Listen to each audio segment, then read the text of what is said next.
3 jam saya berdiri di bawah kanopi sebuah minimarket yang sudah tutup, menahan dingin yang menusuk sampai ke tulang. Suami saya berjanji menjemput. Ia bilang bannya bocor di tol. Lalu sebuah foto masuk ke ponsel saya. Di foto itu, suami saya sedang memeluk pinggang seorang perempuan di sebuah bar. Perempuan itu adalah sahabat saya sendiri. Orang yang saya percaya lebih dari siapapun. Malam itu, saya tidak menangis lama. Saya seorang akuntan. Dan suami saya Lupa satu hal. Seluruh keuangan keluarga ini ada di tangan saya. Pengkhianatan ini akan saya balas sampai mereka kehilangan segalanya. Sebelum kita lanjut, jangan lupa absen dulu di kolom komentar dari kota mana kalian menonton malam ini. Tekan tombol like dan subscribe supaya channel ini terus bisa menghadirkan kisah-kisah yang lebih menarik lagi. Sekarang, mari kita mulai. Nama saya Anindya, 34 tahun. Saya bekerja sebagai akuntan senior di sebuah perusahaan distribusi di kawasan Sudirman. Sudah 8 tahun saya menjadi istri dari seorang pria bernama Raka. Orang bilang hidup saya nyaris sempurna. Rumah 2 lantai di Bintaro, mobil di garasi. Suami dengan jabatan manajer pemasaran. Tapi tidak ada yang tahu. Semua angka di balik rumah tangga ini saya yang menjaganya. Setiap rupiah masuk dan keluar lewat tangan saya. Malam itu langit Jakarta runtuh oleh hujan. Saya baru pulang dari menutup pembukuan klien di pinggiran Tangerang. Di tengah jalan yang sepi, mesin mobil saya mati mendadak. Lampu dashboard berkedip, lalu padam total. Saya mencoba menyalakannya berkali-kali. Mesinnya hanya batuk, lalu diam. Hujan turun semakin deras. Jalanan kosong. Hanya ada 1-2 kendaraan yang melintas cepat, mencipratkan air ke trotoar. Orang pertama yang saya hubungi, tentu saja Raka. Suami yang 8 tahun lalu berjanji akan melindungi saya dalam keadaan apapun. Saya menelepon dengan tangan yang gemetar kedinginan. Di seberang sana, suaranya terdengar begitu meyakinkan. Raka berkata cepat, "Tunggu di tempat yang teduh, sayang. Jangan kemana-mana, mobilmu biar besok diurus derek. Aku jemput kamu sekarang juga." Kalimat itu sempat menghangatkan hati saya di tengah badai. Saya menuruti katanya. Dengan susah payah, dibantu seorang tukang ojek yang kebetulan lewat. Saya mendorong mobil ke pinggir jalan. Lalu saya berjalan menembus hujan menuju sebuah minimarket yang sudah tutup. Satu-satunya tempat berteduh yang saya temukan. Saya berdiri di sana, menatap ke arah jalan raya, berharap melihat lampu mobil suami saya menembus tirai hujan. 1 jam berlalu, tidak ada siapa-siapa. Baterai ponsel saya tinggal belasan persen. Saya menelpon lagi. Panggilan pertama tidak diangkat. Panggilan kedua baru tersambung setelah nada dering yang panjang. "Halo," suaranya terdengar samar. "Kamu di mana?" "Mas, aku sudah kedinginan di sini." "Jalanan sepi sekali," tanya saya dengan suara bergetar. "Maaf, sayang." "Maaf banget, ban mobilku bocor parah di tol. Aku lagi nunggu petugas ganti ban serep. Kamu sabar sedikit, ya. Cari tempat yang aman. Sebentar lagi aku pasti sampai," jawab Raka. Suaranya terdengar sedikit terengah. Ada suara bising samar di latar belakang, suara musik, dan tawa orang banyak. Tapi saat itu, rasa iba justru yang menyergap saya. Ya ampun. "Mas, ya sudah. Hati-hati. Aku tunggu di sini. Jangan terburu-buru kalau hujannya masih deras," balas saya. Telepon ditutup. Saya kembali memeluk lutut, mencari kehangatan dari tubuh saya sendiri. Saya sama sekali tidak menaruh curiga. Saya justru membayangkan Raka basah kuyup di pinggir tol, bersusah payah mengganti ban demi menjemput istrinya. Saya bahkan merasa bersalah karena merepotkannya malam-malam begini. Tepat saat jam di ponsel saya menunjukkan 2 jam sejak saya tiba di tempat ini, sebuah notifikasi masuk. Pesan itu dari Sekar, sahabat saya sejak bangku kuliah. Sekar perempuan yang gemar menghabiskan akhir pekan di kafe dan tempat hiburan di pusat kota. Tumben sekali, Sekar mengirim pesan selarut ini, pikir saya. Dengan jari yang kaku, saya membuka pesannya. Sekar tidak mengirim sapaan. Ia langsung mengirim sebuah foto, lalu menyusul 1 kalimat pendek yang membuat darah di sekujur tubuh saya seakan berhenti mengalir. "Nin, ini suamimu, kan? Dia lagi sama siapa?" Saya mengernyitkan dahi. Saya memperbesar foto itu. Kualitasnya sedikit buram. Diambil dari kejauhan, di bawah cahaya neon yang remang. Tapi siluet pria di dalam foto itu sangat tidak asing. Kemeja biru tua dengan garis halus di kerahnya. Itu kemeja yang saya setrika sendiri pagi tadi. Potongan rambutnya. Jam tangan perak di pergelangan kirinya. Postur tubuhnya yang tinggi tegak. Tidak salah lagi, pria di foto itu adalah Raka. Suami yang setengah jam lalu berkata bannya bocor di tol. Ponsel nyaris terlepas dari genggaman saya. Jantung saya berdetak sampai menyakiti tulang rusuk. Lalu mata saya jatuh ke sosok perempuan dalam pelukan suami saya. Raka merangkul erat pinggang perempuan itu dari belakang. Perempuan itu menyandarkan kepala dengan manja ke dadanya. Gaun malamnya merah menyala. Saya memperbesar bagian wajahnya, dan tubuh saya membeku. Wajah itu, lesung pipi di sebelah kiri, tahi lalat kecil di bawah alis. Wajah yang ribuan kali tersenyum di seberang meja kafe saat kami bercerita tentang hidup. Itu wajah Sekar. Bukan, itu bukan Sekar yang mengirim pesan. Sekar yang mengirim pesan adalah Sekar yang lain. Teman kuliah saya yang baik. Perempuan dalam foto itu adalah Maya. Maya, rekan kerja saya di kantor. Maya, yang setiap hari duduk 2 meja dari saya. Maya, yang saya anggap seperti adik sendiri. Tuhan, ini tidak mungkin. Saya terus bergumam sendiri, seperti orang gila di bawah hujan. Air mata mulai menggenang, mengaburkan pandangan saya. Saya mengusap layar dengan kasar, berharap gambar itu berubah. Berharap itu hanya 2 orang asing yang kebetulan mirip. Tapi semakin saya menatapnya, kenyataan itu semakin menampar saya. Itu memang Maya, perempuan yang 3 tahun lalu masuk ke divisi saya sebagai anak magang. Saya yang mengajarinya membuat laporan. Saya yang merekomendasikannya agar diangkat menjadi pegawai tetap. Saya yang meminjamkan uang saat ibunya sakit. Saya bahkan pernah membelanya di depan atasan ketika ia melakukan kesalahan besar. Dan inilah balasannya. Ia berdandan menor, pergi ke klub malam,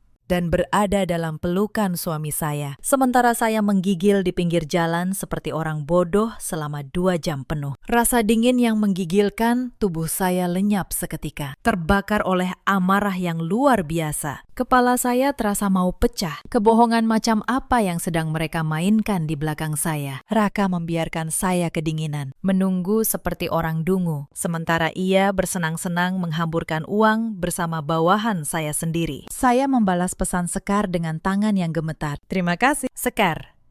Tolong jangan beritahu siapapun dulu. Biar aku yang urus. Setelah itu saya mematikan ponsel dan memasukkannya ke saku. Tangis saya pecah bersamaan dengan hujan yang semakin lebat. Saya menangis sejadi-jadinya, meratapi nasib yang begitu menyedihkan. Dikhianati oleh pria yang saya cintai, dan ditikam dari belakang oleh perempuan yang saya besarkan karirnya dengan tangan saya sendiri. Namun tangis itu tidak berlangsung lama. Setelah beberapa menit menumpahkan rasa sakit, saya mengusap air mata dengan punggung tangan. Saya berdiri.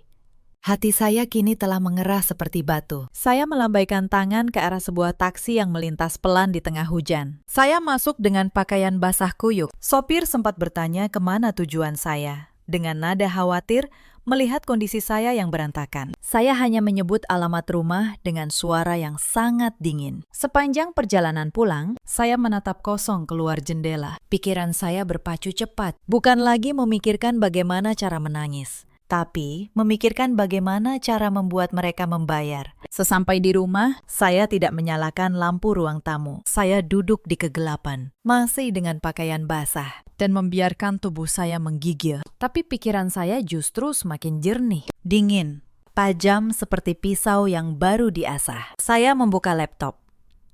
Di layar, terbentang seluruh peta keuangan rumah tangga kami. Inilah yang Raka tidak pernah ia mengerti tentang saya. Selama 8 tahun, ia menyerahkan semua urusan uang kepada saya. Ia bilang, ia tidak punya waktu. Kepalanya penuh dengan strategi pemasaran. Ia bahkan dengan bangga berkata pada teman-temannya bahwa istrinya adalah Menteri Keuangan Keluarga. Ia tidak tahu bahwa Menteri Keuangan jika dikhianati. Bisa menjadi seorang algojo. Mari saya jelaskan satu persatu, supaya kalian paham betapa rapuhnya kerajaan yang ia banggakan itu. Rumah 2 lantai di Bintaro yang ia pamerkan ke setiap tamu. Sertifikatnya atas nama saya. Bukan karena Raka baik hati, tapi karena 8 tahun lalu, saat kami membeli rumah itu, Raka sedang terlilit utang kartu kredit. Atas saran saya, agar rumah aman dari sitaan, sertifikat dibuat atas nama saya dan cicilannya. Hampir seluruhnya dibayar dari gaji saya sebagai akuntan. Rekening bersama, tempat kami menyimpan tabungan. Sayalah pemegang otorisasi utamanya. Bahkan kartu kredit tambahan yang sering Raka pakai untuk mentraktir kolega. Kartu itu turunan dari rekening yang saya kendalikan. Saya bisa mencabut otorisasinya kapan saja, hanya dengan satu panggilan ke bank. Saya menutup laptop. Di luar, hujan mulai reda. Saya tidak akan bertindak terburu-buru. Orang yang marah dan berteriak hanya akan kalah. Saya akan diam. Saya akan tersenyum. Dan sementara mereka mengira saya tidak tahu apa-apa, saya akan mengumpulkan setiap bukti, lalu menyusun setiap langkah, sampai jaring itu mengunci leher mereka sendiri. Pintu depan terbuka hampir pukul 3 dini hari. Raka masuk dengan langkah yang sedikit limbung dan bau parfum perempuan yang tidak saya kenal. Ia kaget melihat saya masih terjaga. Loh, kamu sudah di rumah? Kok bisa? Aku tadi nyariin kamu di halte, tapi kamu gak ada, kata Raka. Berusaha terdengar khawatir. Saya menatapnya. Lalu, saya tersenyum. Iya, Mas. Tadi aku nelpon kamu, lama nggak diangkat. Jadi, aku naik taksi saja. Kasihan kamu. Ya, harus ganti ban di tol malam-malam begini. Sudah, istirahat saja. Besok pagi, aku buatkan sarapan. Jawab saya dengan suara yang selembut mungkin. Raka tampak lega. Ia bahkan mencium kening saya dengan bibir yang masih menyimpan jejak perselingkuhan. Saya tidak menarik diri. Saya menahan mual saya, karena malam itu saya sudah memutuskan satu hal. Raka tidak boleh tahu bahwa saya tahu. Belum saatnya. Esok paginya, saya bangun lebih awal. Saya menggoreng telur, menyeduh kopi, dan menata semuanya di meja seperti istri yang paling berbakti. Raka makan dengan lahap. Maya, lewat pesan singkat di grup kantor, mengabari bahwa ia akan datang terlambat. Saya membalas dengan ramah. Santai saja, Maya. Hati-hati di jalan, di kantor. Hari itu Maya datang dengan wajah berseri. Ia membawakan saya secangkir kopi kesukaan saya. Seperti biasa. Mbak Nin, ini kopinya. Mbak kelihatan capek. Semalam begadang, ya, katanya manis. Saya menerima kopi itu sambil tersenyum. Iya. Maya, semalam aku begadang. Banyak yang harus aku kerjakan. Saya tidak berbohong. Saya memang begadang. Tapi bukan untuk pekerjaan kantor. Di balik layar komputer saya, sebuah folder baru telah saya buat. Namanya hanya 1 huruf, agar tidak menarik perhatian. Di dalamnya, saya mulai menyimpan tangkapan layar pertama. Foto dari Sekar. Itu adalah bukti nomor 1. Saya tahu, apa yang saya lakukan mungkin terdengar dingin bagi sebagian orang. Banyak yang akan berkata, kenapa tidak langsung saja menghadapinya, menamparnya, menggugatnya seketika. Tapi saya bukan perempuan yang bertindak karena emosi sesaat. Saya tahu, jika saya bergerak terlalu cepat, Raka yang licik akan punya waktu untuk menyembunyikan aset, memutarbalikan fakta. Bahkan mungkin membalikan keadaan dan menjadikan saya pihak yang bersalah. Pria seperti dia pandai bicara. Ia bisa membuat hitam menjadi putih. Maka satu-satunya cara untuk mengalahkannya adalah dengan permainan yang lebih sabar, lebih teliti, dan lebih dingin daripada dirinya. Saya harus menunggu sampai setiap pintu pelarian baginya tertutup rapat. Hari-hari berikutnya saya jalani dengan 2 wajah. Di rumah, saya istri yang penuh perhatian. Di kantor, saya atasan yang ramah pada Maya. Tapi di balik kedua topeng itu, saya bekerja seperti seorang auditor yang sedang membongkar penggelapan terbesar dalam hidupnya. Bukti kedua datang dari mutasi rekening. Suatu malam, saat Raka tertidur, saya membuka aplikasi bank di ponselnya. Kode pengamannya masih tanggal lahir saya. Begitu yakinnya ia bahwa saya tidak akan pernah curiga. Di sana, saya menemukan jejak yang sangat rapi. Transfer ke sebuah butik mahal. Pembayaran kamar hotel di akhir pekan saat ia bilang sedang dinas keluar kota. Tagihan restoran yang nilainya bisa untuk makan keluarga sebulan. Semuanya dari rekening yang ia kira hanya miliknya. Padahal saya memiliki akses penuh ke riwayatnya. Saya memotret setiap transaksi. Saya mencatat tanggalnya. Saya menyusunnya rapi seperti laporan audit. Folder satu huruf di komputer saya semakin tebal. Bukti ketiga adalah percakapan mereka. Saya tidak perlu mencuri ponsel Raka lagi. Suatu sore, Maya meninggalkan ponselnya di meja saat ke toilet. Layarnya menyala. Sebuah pesan dari kontak bernama Sayangku M muncul di sana. Saya tidak menyentuh apapun. Saya hanya memotret layar itu dari ponsel saya sendiri. Isinya sudah cukup membuat siapapun muntah. Mereka membicarakan rencana untuk masa depan. Masa depan yang di dalamnya tidak ada saya. Lalu datang bukti keempat yang membuat saya hampir kehilangan kendali. Maya, dengan wajah polosnya, masuk ke ruangan saya suatu pagi. Ia meminta saya merekomendasikan kenaikan jabatannya menjadi supervisor. Ia bahkan berkata, "Mbak Nin kan yang paling tahu kemampuan aku. Aku percaya sama Mbak." Saya menatap perempuan itu lama. Lalu, saya tersenyum dan berkata, "Tentu. Maya, kamu memang pantas. Akan aku usahakan." Hari itu saya belajar bahwa membalas dendam paling pedih adalah dengan tetap tersenyum di depan musuh yang merasa menang. Bukti kelima, mengubah segalanya. Suatu malam, Raka mengajak saya bicara serius. Ia bilang ada peluang investasi properti yang sangat bagus. Sebuah apartemen di pusat kota. Ia memang ingin saya menjual sebagian saham investasi kami untuk membelinya. "Ini buat masa depan kita, Min. Percaya sama aku," katanya. Saya mengangguk pelan.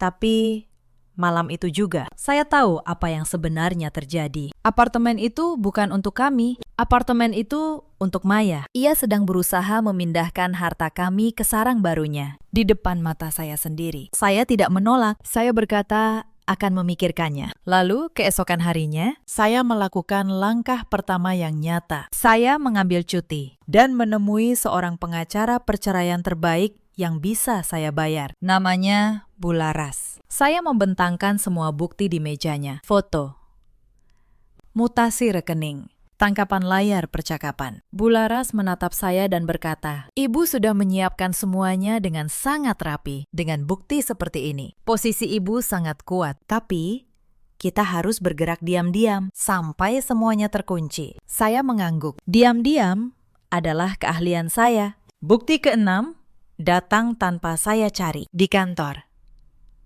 Maya mulai berubah karena merasa dekat dengan suami atasannya. Ia menjadi sombong. Suatu hari, di depan rekan-rekan lain, ia menyindir saya. "Ada loh, orang yang sibuk kerja sampai lupa ngurus rumah tangga. Pantas saja suaminya cari hiburan di luar." Ruangan hening. Semua mata tertuju pada saya. Saya hanya menutup laptop, berdiri, dan berkata dengan tenang, "Kamu benar, Maya.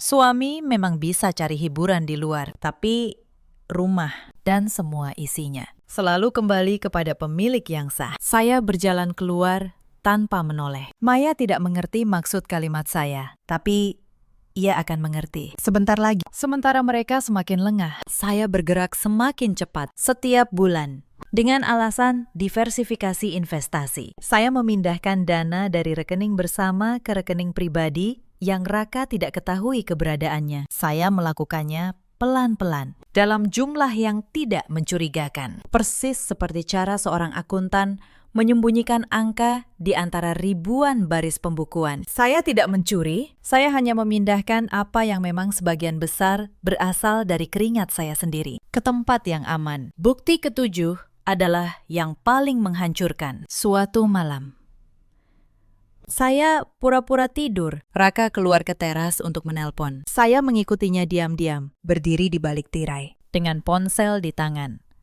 merekam.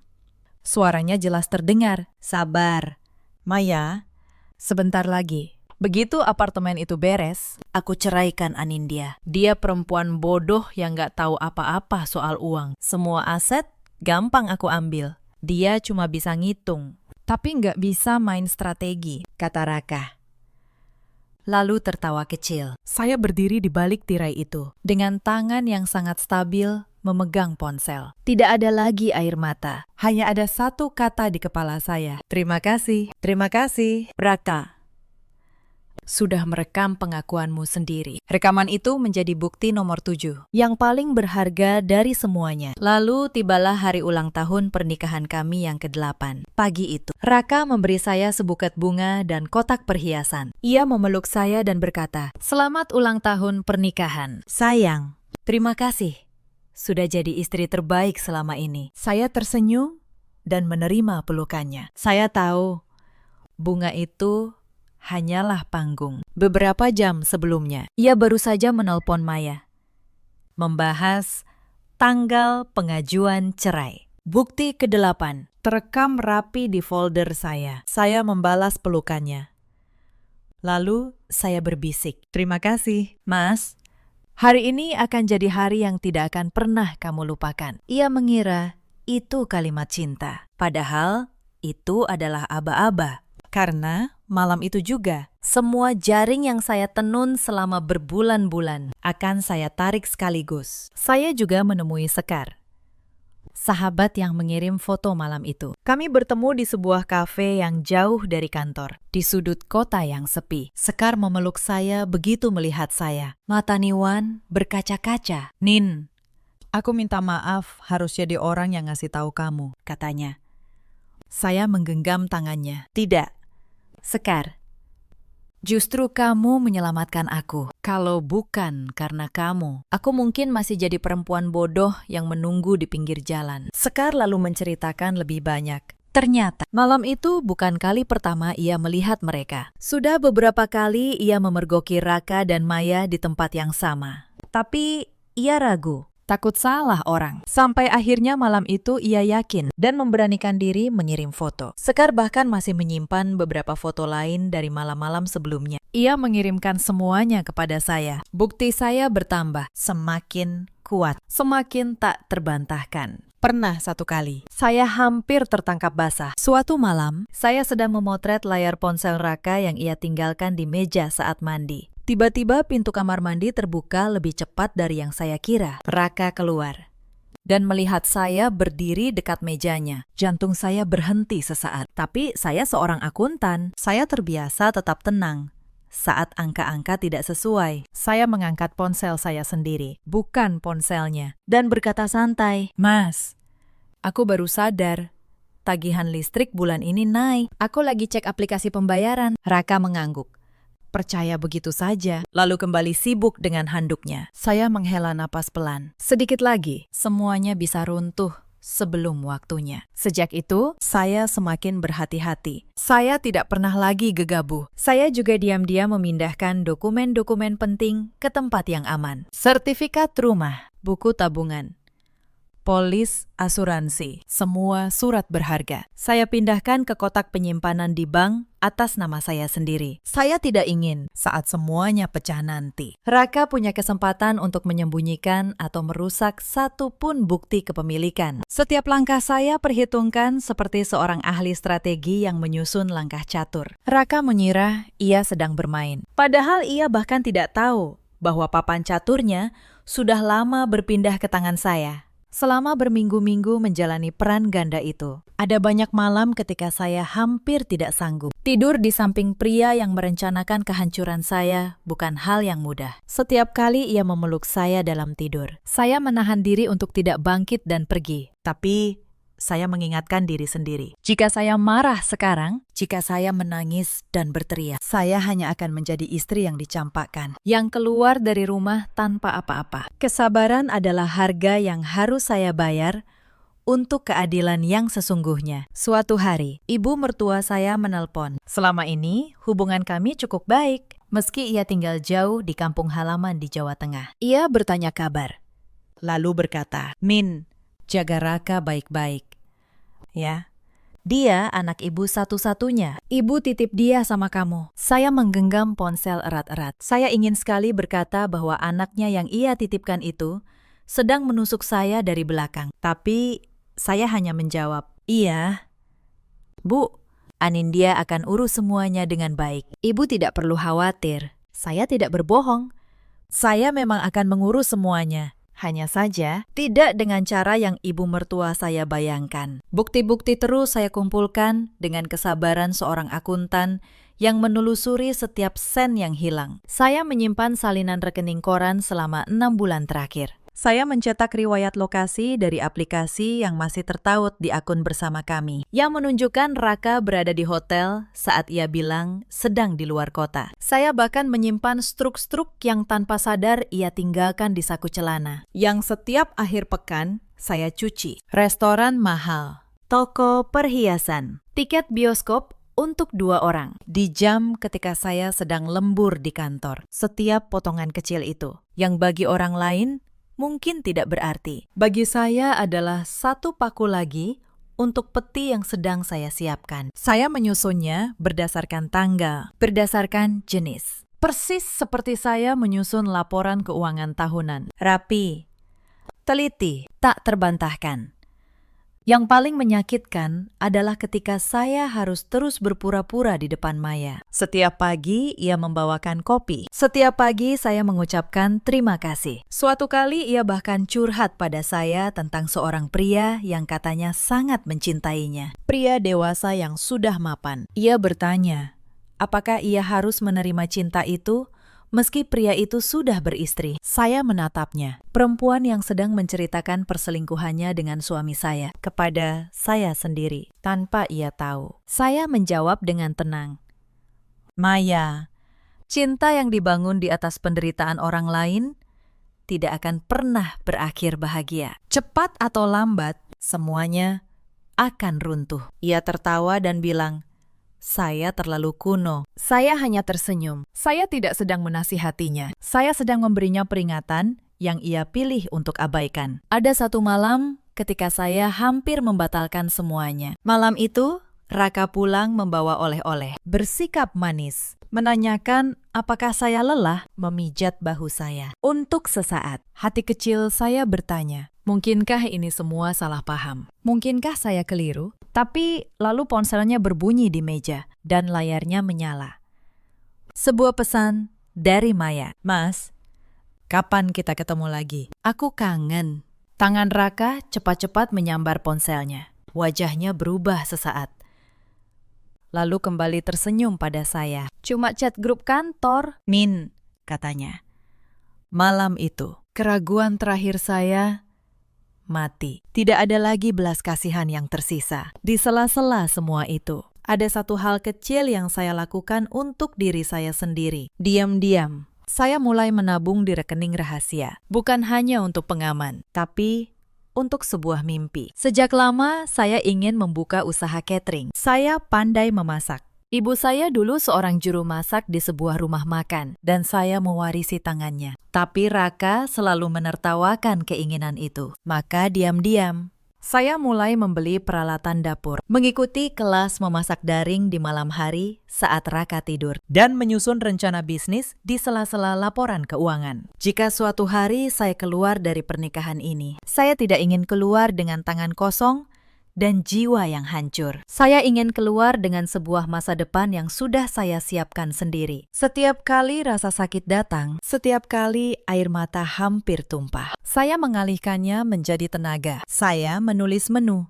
Saya mencoba resep baru. Saya membayangkan ruko kecil dengan papan nama saya sendiri di atasnya. Mimpi itulah yang menjaga saya tetap waras saat dunia di sekitar saya penuh kepalsuan. Ada juga satu hal yang membuat saya semakin yakin bahwa saya tidak salah bertindak. Suatu hari, saya tidak sengaja menemukan dokumen di laci meja Raka. Sebuah brosur apartemen dengan catatan tulisan tangannya di pinggir. Di sana tertulis nama Maya dan di bawahnya perhitungan kasar tentang berapa banyak aset kami yang bisa ia cairkan. Ia bahkan sudah menghitung nilai rumah Bintaro tanpa tahu bahwa rumah itu bukan miliknya. Ia sudah menghitung saldo tabungan kami tanpa tahu bahwa saldo itu sudah lama saya pindahkan sedikit demi sedikit. Melihat angka-angka itu, ditulis dengan tangannya sendiri. Saya tidak lagi merasa marah. Saya hanya merasa kasihan. Kasihan pada pria yang begitu yakin bisa merampok istrinya. Padahal,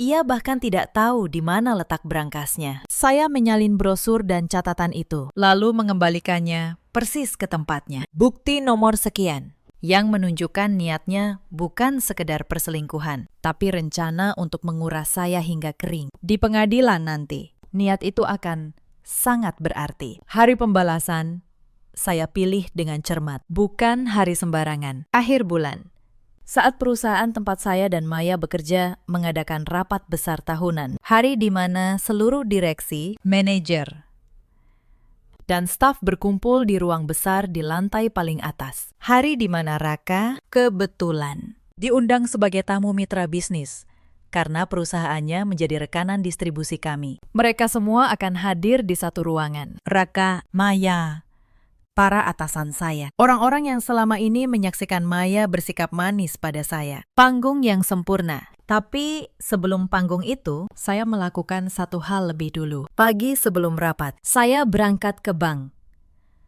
Dengan tenang, saya menemui petugas dan menutup rekening bersama. Memindahkan seluruh sisa saldonya ke rekening pribadi saya. Lalu saya mencabut otorisasi kartu kredit tambahan milik Raka. Satu persatu, saya memutus setiap jalur uang yang selama ini ia kira tak terbatas. Petugas bank hanya menjalankan perintah saya, karena memang sayalah pemegang sah seluruh rekening itu. Selesai dari bank, saya menuju kantor pengacara. Bularas menyerahkan map berisi gugatan cerai yang sudah didaftarkan resmi ke pengadilan agama pagi itu juga. Semuanya legal. Semuanya terkunci. Saya memasukkan map itu ke dalam tas saya, lalu berangkat ke kantor dengan perasaan setenang air danau. Rapat tahunan dimulai pukul 11. Ruangan itu penuh. Layar besar di depan menampilkan laporan kinerja perusahaan. Saya duduk di barisan tengah. Maya duduk tidak jauh, mengenakan blazer baru. Tersenyum penuh percaya diri. Raka berdiri di sisi ruangan bersama para mitra, tampan dengan setelan mahalnya. Sesekali melirik Maya dengan tatapan yang kini saya pahami artinya. Di sesi terakhir, pembawa acara membuka kesempatan bagi siapapun yang ingin menyampaikan sesuatu. Saya mengangkat tangan. Semua mata menoleh. Atasan saya tampak sedikit terkejut, karena saya bukan orang yang biasa bicara di forum. Saya berdiri. Saya berjalan ke depan dengan tenang. Saya meminta operator menghubungkan ponsel saya ke layar besar dan pengeras suara. Saya minta maaf. Ini di luar agenda rapat, kata saya. Suara saya jernih dan stabil, tapi ada sesuatu yang saya rasa perlu diketahui oleh semua orang di ruangan ini. Karena ini menyangkut integritas, dan integritas adalah hal yang paling kita junjung di perusahaan ini, bukan? Ruangan hening. Saya menekan tombol di ponsel.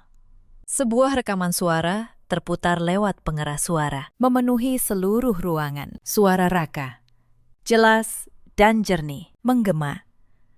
Begitu apartemen itu beres, aku ceraikan Anindya. Dia perempuan bodoh yang gak tahu apa-apa soal uang. Semua aset gampang aku ambil. Dia cuma bisa ngitung, tapi gak bisa main strategi. Lalu disusul suara tawa kecilnya. Ruangan itu langsung berubah. Bisik-bisik pecah di mana-mana. Wajah Raka memutih seperti kertas. Ia berdiri kaku di sudut ruangan. Mulutnya terbuka. Tapi tidak ada suara yang keluar. Maya di kursinya, mencengkeram meja.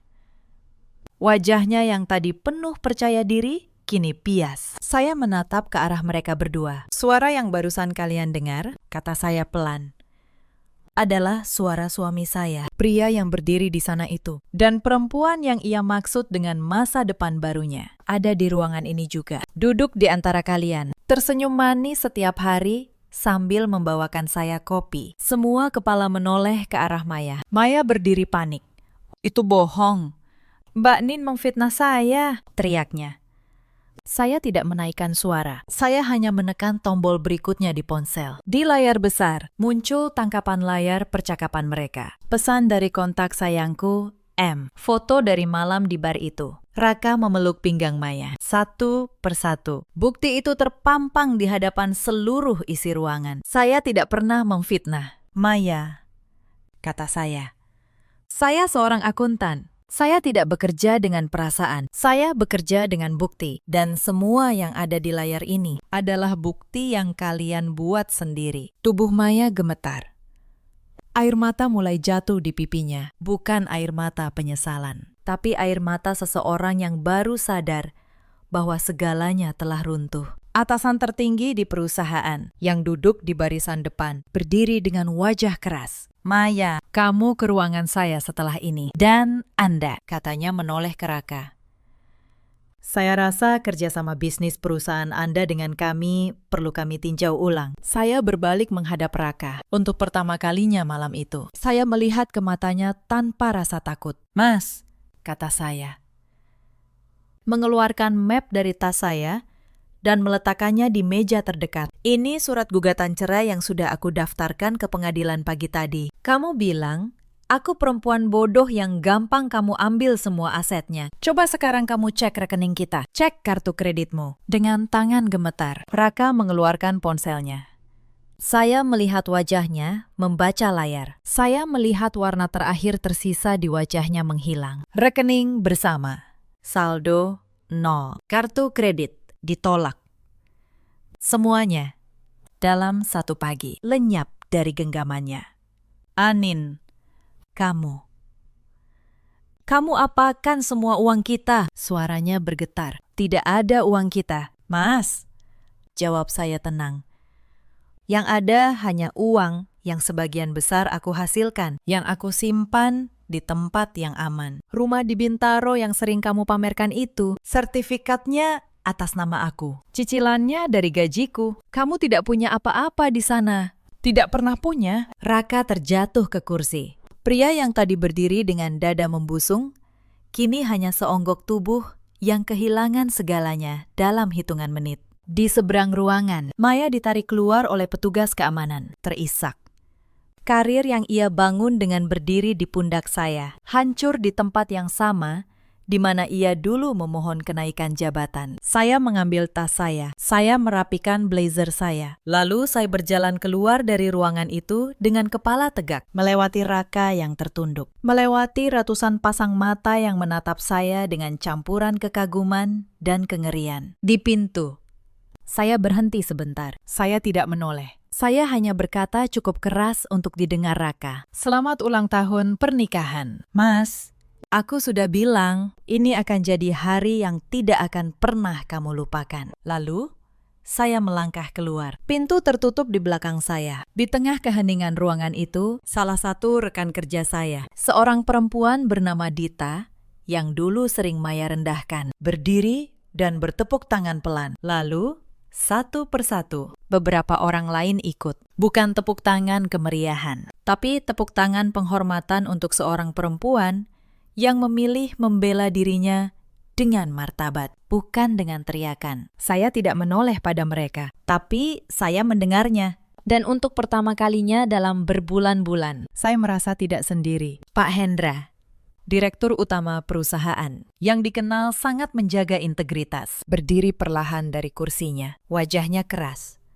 Ia menatap Raka, lalu menatap Maya, lalu berkata dengan suara dalam yang menggema di ruangan. Perusahaan ini dibangun di atas kepercayaan. Apa yang baru saja kita saksikan adalah pengkhianatan terhadap kepercayaan itu. Dalam bentuk yang paling memalukan, saya tidak akan menoleransinya. Ia lalu menoleh pada saya. Bu Anindya, atas nama perusahaan, saya minta maaf bahwa hal ini terjadi pada karyawan terbaik kami. Saya hanya menundukkan kepala sopan. Saya tidak butuh permintaan maaf siapapun, tapi saya menghargainya. Maya mencoba berbicara sekali lagi. Suaranya parau di antara isak tangis. Mbak Nin, aku nggak bermaksud, tapi kata-katanya tersangkut di tenggorokan. Tidak ada lagi yang bisa ia katakan. Semua bukti telah berbicara lebih keras dari pembelaan apapun. Petugas keamanan menggiringnya keluar, dan ruangan itu menyaksikan kejatuhan seseorang yang tadinya begitu yakin akan menang. Apa yang terjadi setelah hari itu berjalan jauh lebih cepat dari yang saya bayangkan. Karma ternyata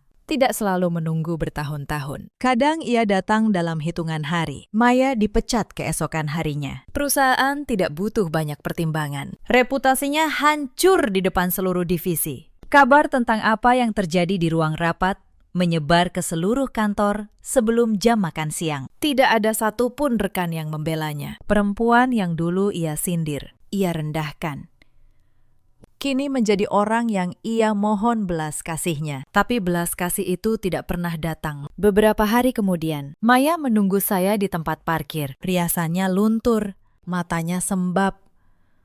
Ia menghampiri saya sambil menangis. "Mbak Nin, tolong.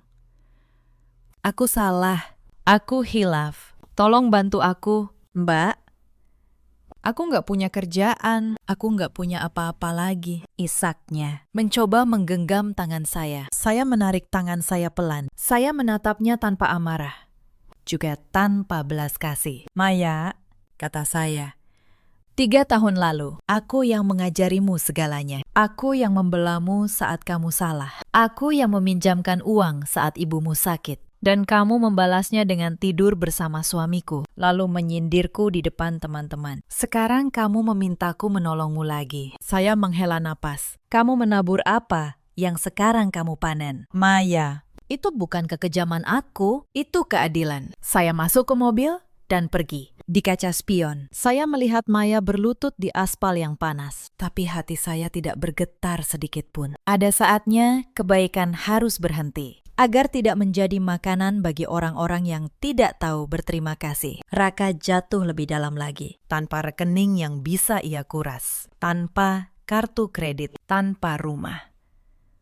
Ia mulai panik. Apartemen yang sudah ia janjikan pada Maya, yang uang mukanya ternyata ia ambil dengan berutang pada rentenir, kini menjeratnya.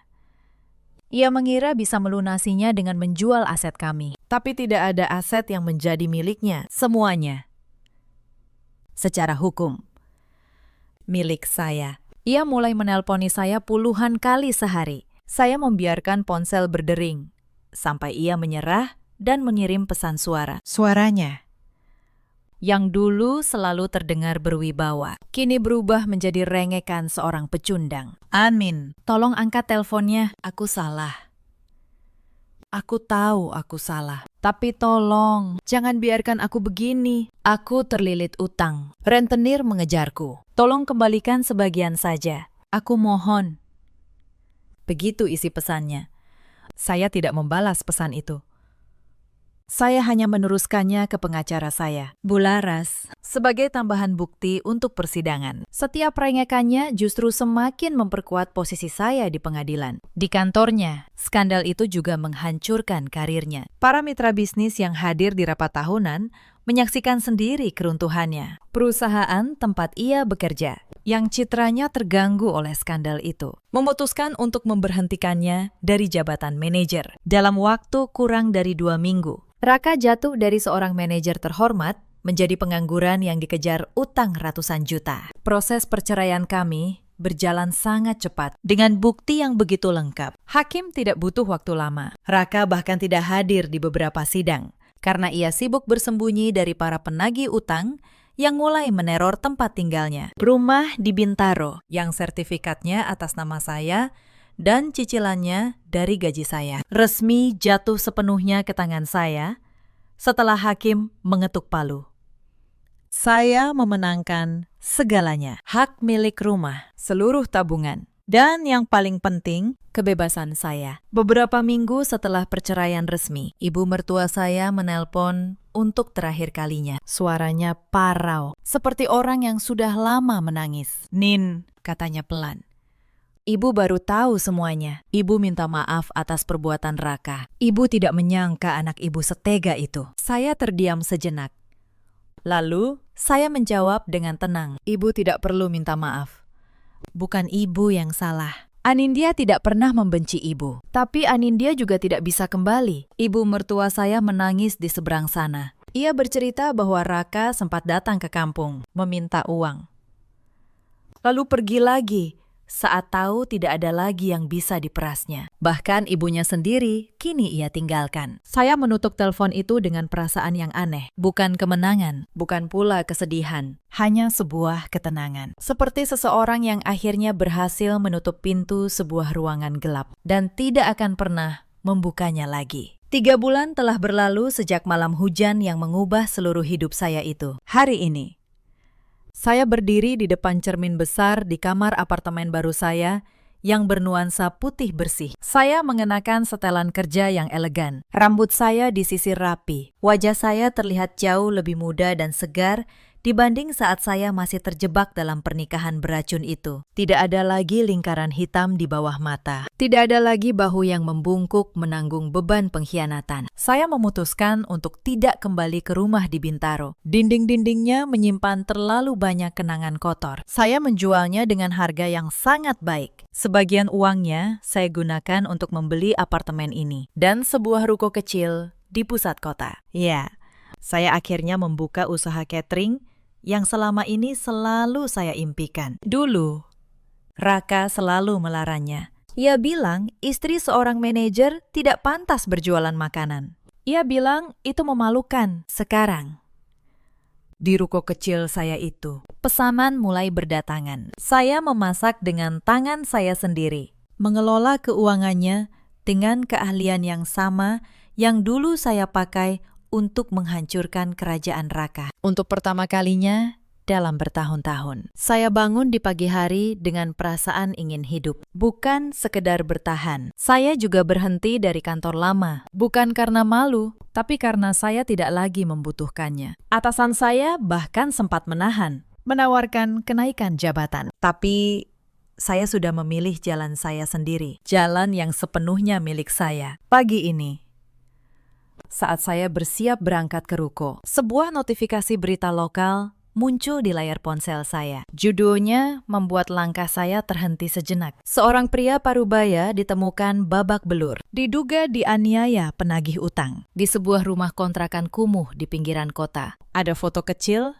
yang menyertai berita itu. Meski wajahnya tertutup memar, saya mengenali kemeja biru tua lusuh yang ia kenakan. Itu adalah Raka, mantan suami saya. Pria yang dulu dengan angkuh menyebut saya perempuan bodoh yang tidak tahu apa-apa soal uang. Saya mematikan layar ponsel tanpa niat membaca lebih lanjut. Rasa iba sama sekali tidak terlintas di hati saya. Semua manusia pada akhirnya akan menuai apa yang mereka tabur. Ia menabur pengkhianatan dan kebohongan, maka panen yang ia terima adalah kehancuran dan rasa sakit yang tak berujung. Saya melangkah ke dalam lift. Pintu besi itu menutup perlahan, memantulkan bayangan diri saya yang sedang tersenyum tenang. Saya bukan lagi perempuan bodoh yang menunggu di pinggir jalan di tengah hujan badai. Saya bukan lagi orang yang kebaikannya bisa diinjak-injak. Saya adalah seorang penyintas yang berhasil membangun kembali istananya dari puing-puing pengkhianatan. Dan saat pintu lift terbuka menyambut lobi yang terang oleh cahaya matahari pagi, saya melangkah maju dengan kepala tegak, siap menyambut dunia baru. Dunia di mana tidak ada lagi tempat bagi mereka yang berani mengkhianati kesetiaan saya. Cerita ini mengajarkan satu hal. Kesabaran seorang perempuan yang disakiti bukanlah kelemahan. Kesabaran itu adalah senjata yang paling menakutkan. Jangan pernah meremehkan istri yang diam. Dan jangan pernah mengkhianati orang yang paling setia menjagamu. Karena merekalah yang paling tahu di mana letak semua kelemahanmu. Di luar sana, ada banyak perempuan yang seperti saya dulu. Perempuan yang menanggung semua beban rumah tangga, yang menjaga setiap rupiah, yang mengorbankan mimpinya sendiri, namun dianggap bodoh dan tak berarti oleh pasangannya. Jika kalian salah satu dari mereka, ketahuilah, nilai kalian tidak ditentukan oleh orang yang gagal menghargainya. Ada juga banyak suami seperti Raka di luar sana. Pria yang merasa istrinya akan selalu ada, akan selalu memaafkan, akan selalu bisa diinjak. Mereka lupa bahwa kesetiaan, jika dikhianati terlalu jauh, bisa berubah menjadi sesuatu yang jauh lebih dingin dari kebencian. Dan ada pula perempuan-perempuan seperti Maya. Mereka yang mengira kebahagiaan bisa direbut dari penderitaan orang lain. Mereka yang lupa bahwa setiap tangga yang mereka panjat dengan menginjak kepala orang lain, suatu hari akan runtuh. Dan mereka akan jatuh paling dalam. Raka kini hidup dalam pelarian dari para penagih utang. Tanpa rumah, tanpa pekerjaan, tanpa siapapun di sisinya. Maya menghilang dari kota ini. Karirnya hancur. Namanya tercoreng. Sementara saya di ruko kecil saya. Setiap pagi memasak untuk pelanggan yang menghargai kerja saya. Dan setiap malam tidur dengan tenang di rumah yang sepenuhnya milik saya. Dalam hidup, kita selalu punya pilihan. Kita bisa memilih untuk menjadi korban selamanya, atau bangkit dan menulis ulang takdir kita sendiri. Saya memilih yang kedua. Bagaimana dengan kalian? Pernahkah kalian dikhianati oleh orang yang paling kalian percaya? Ceritakan kisah kalian di kolom komentar. Terima kasih sudah menemani sampai akhir cerita ini. Saya pingsan di lantai dapur karena kelelahan melayani 20 kerabat yang datang tanpa permisi. Dan suami saya tidak menolong. Ia menyiram wajah saya dengan air dingin, lalu berkata, "Jangan manja, layani keluargaku, atau pergi dari rumah ini." Detik itu juga, saya bangkit. Saya tinggalkan mereka di rumah yang sebentar lagi tanpa air, tanpa listrik. Tanpa 1 rupiah pun. Biar sang menantu kebanggaan keluarga itu yang membereskan kekacauannya sendiri. Inilah kisah pembalasan saya. Halo, sahabat. Selamat datang kembali di kanal ini. Sebelum kita mulai, tekan tombol subscribe. Tulis dari kota mana kalian menonton. Dan semoga keluarga kita semua selalu sehat. Mari kita mulai ceritanya. Nama saya Larasati. Usia saya 38 tahun. Selama 12 tahun saya bekerja sebagai manajer operasional di sebuah perusahaan jasa boga. Sebelum akhirnya saya berhenti dan merintis usaha catering kecil dari rumah. Saya tinggal di sebuah rumah sederhana di kawasan Bintaro bersama suami saya, Reza, dan anak kami, Bagas, yang baru berusia 3 tahun. Saya bukan perempuan yang lemah. Saya tahu cara mengatur uang, mengatur orang, mengatur kekacauan. Tapi selama bertahun-tahun, saya memilih diam. Saya kira kesabaran adalah bentuk kasih sayang. Saya keliru. Dulu. Saya menikah dengan Reza karena saya percaya ia lelaki yang bertanggung jawab saat itu. Saya yang berpenghasilan lebih besar, tapi saya tidak pernah mengungkitnya. Saya justru rela mengundurkan diri dari posisi manajer untuk merintis usaha sendiri dari rumah, supaya saya punya waktu lebih untuk Bagas dan untuk Reza. Saya kira pengorbanan itu akan dihargai. Tapi yang terjadi sebaliknya, semakin saya mengalah, semakin Reza menganggap semuanya sudah seharusnya begitu. Retak pertama dalam pernikahan kami muncul perlahan, jauh sebelum 20 kerabat itu datang. Setiap kali Bu Yati berkunjung, Reza selalu berubah. Ia menjadi anak kecil yang takut pada ibunya. Apapun yang Bu Yati katakan, ia turuti. Bahkan jika itu merugikan saya. Pernah suatu kali, Bu Yati meminta saya memberikan gelang emas warisan ibu saya. Katanya untuk acara keluarga. Saya menolak halus, karena itu satu-satunya peninggalan ibu saya yang masih hidup. Reza memarahi saya di depan ibunya. Reza berkata, "Cuma gelang saja kamu pelit, malu-maluin aku di depan ibu." Sejak saat itu, saya belajar untuk menyimpan apa yang berharga bagi saya. Jauh dari tangan keluarga suami saya. Termasuk satu rahasia besar yang baru akan saya ungkapkan nanti. Saya juga belajar membaca tanda-tanda. Setiap kali Bu Yati menelpon, suaranya selalu manis. Kalau ada maunya, setiap kali Wulan datang berkunjung, pasti ada barang saya yang hilang setelahnya. Saya melihat semua itu, tapi saya memilih diam, karena saya tidak ingin merusak rumah tangga saya. Saya kira dengan bersabar, suatu hari, mereka akan berubah dan menerima saya. Ternyata, kesabaran saya justru mereka anggap sebagai kelemahan. Sore itu saya pulang dari mengantar pesanan catering yang cukup besar. Badan saya remuk. Saya hanya ingin memeluk Bagas, lalu tidur. Tapi begitu saya membuka pintu, suara bising menampar telinga saya. Ruang tamu saya berubah menjadi pasar. Ada belasan orang dewasa duduk berserakan di sofa. Ada yang merebahkan kaki di meja. Ada yang merokok. Abunya jatuh ke karpet kesayangan saya. Anak-anak kecil berlarian sambil menumpahkan sirup ke lantai. Bau keringat, bau asap, bau makanan basi bercampur jadi satu. Saya menghitung dalam hati. 20 orang. 20 orang asing di rumah mungil saya. Di kursi utama duduk ibu mertua saya, Bu Yati. Ia duduk dengan dagu terangkat, seperti seorang ratu yang sedang menerima upeti. Di sebelahnya, adik ipar saya, Wulan.